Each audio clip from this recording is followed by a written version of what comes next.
What's going on, paranormal world? With today's video, I'm going to have a discussion about the two latest new episodes of Ghost Adventures. So without further ado, let's get started.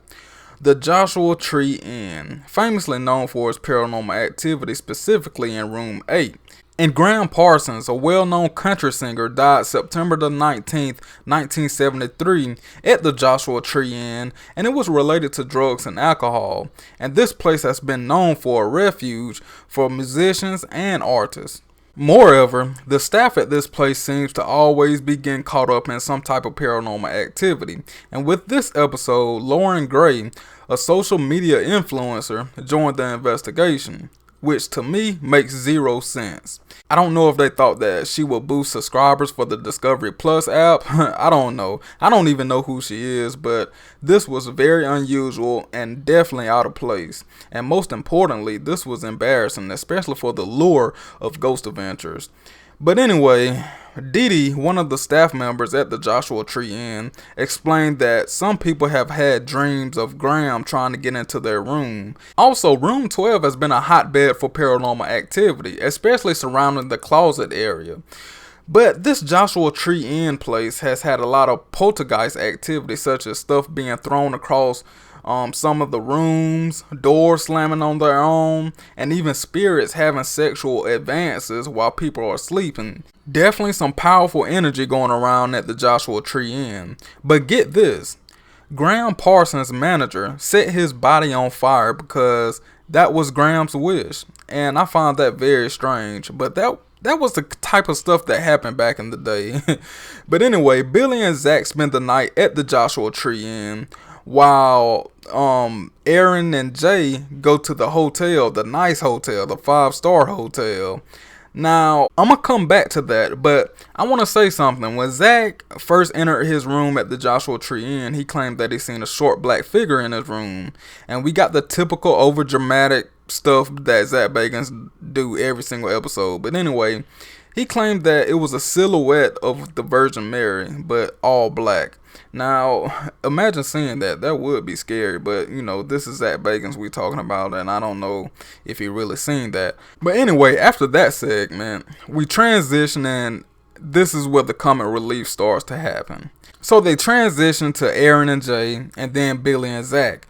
Like, this was the comic relief part of the episode, like I mentioned. Aaron and Jay went back to the 5-star hotel, ordering food, joking around, dancing, having fun, jumping over furniture, while Zach and Billy were at the Joshua Tree Inn, you know, eating, you know, regular food and, you know, struggling, cold, taking cold showers and stuff like that. And I just felt like this whole segment should have just been thrown out. And I don't know, is Ghost Adventures come to this? This was so embarrassing to watch. I mean, it seems like the crew is always joking around and not taking things seriously. Like, this is seriously, you're dealing with poltergeist activity at this location. People being assaulted, but all they want to do is just joke around and stuff and not take stuff seriously. What happened to taking things seriously and helping out individuals? Seems like that's something the Ghost Adventures crew have shied away from. I don't know, it just seems like the Ghost Adventures crew did a complete 180. Anyway, the crew get back together for night 1 of the official lockdown. And this is where the celebrity special guest Lauren Gray enters the investigation. And right away they talk about how cold it is. Did you feel that cold air, that cold breeze? But it's a ceiling fan going right over them, and it's completely cold in there because you can tell they have on layers and layers of clothes, coats and everything. Furthermore, Zach and Lauren go to room 8, and Lauren claimed that her legs were numb or went numb, and personally, at this point, it just seemed fake, attention seeking. And minutes later, suddenly Zach starts to cry. What would an episode be without Zach Bagans crying? But anyway, they start to play Graham Parsons' music, and they start to investigate with the polterpod device. And you hear a couple of voices coming through, and it could be Graham Parsons. But Lauren, the celebrity, is walking around and doing everything like, this is an investigation. Just stop walking and be still. You're correct. I just felt like she was creating a lot of noise. I don't know. But anyway, Lauren starts to cry after a while because the polterpod device was picking up, you know, voices. I guess this was Graham replying to her and stuff like that. But shortly after all of that went on, they captured a coffee pot being lifted up, and apparently Billy was the only one who heard it, because poor little Lauren, she didn't react at all. She didn't get the cue. You know, she was the only one in there with Billy, and I'm pretty sure she would have heard that, but she was like, huh, what happened? But overall, this episode was a complete throwaway. It was too much talking, too much comic relief, overacting, too much joking around. This didn't feel like a Ghost Adventure show, let alone a paranormal show. It just felt like a whole bunch of celebrities investigating for the first time. Highly disappointed with this episode. Okay, so now on to the next episode, Mayhem in Millville. This time, the Ghost Adventures crew investigate this Utah home, and Zach opens up this episode comparing this location to the Demon House location.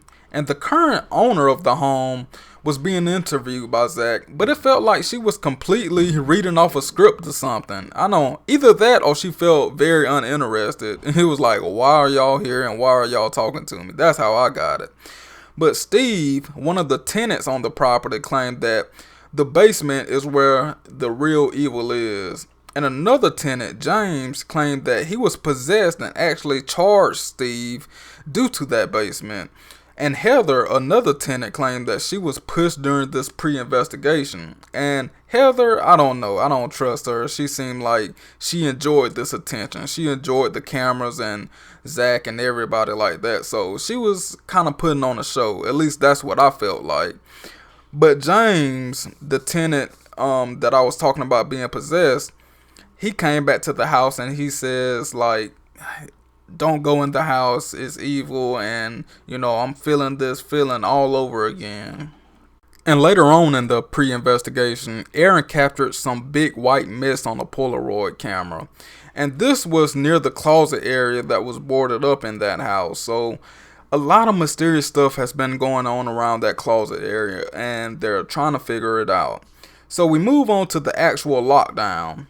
And then Zach tells the crew that he won't actually be going into the house and locking down with them. Apparently, he had a upper respiratory infection. And personally, I just think that Zach didn't want to go in that house because it was kind of nasty.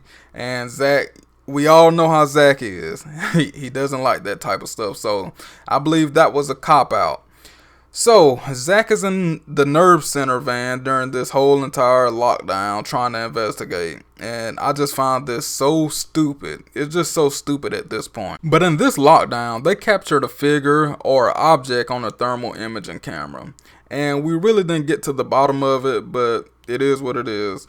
Then something pinched Aaron in the house, and Aaron was freaking out and almost ran outside.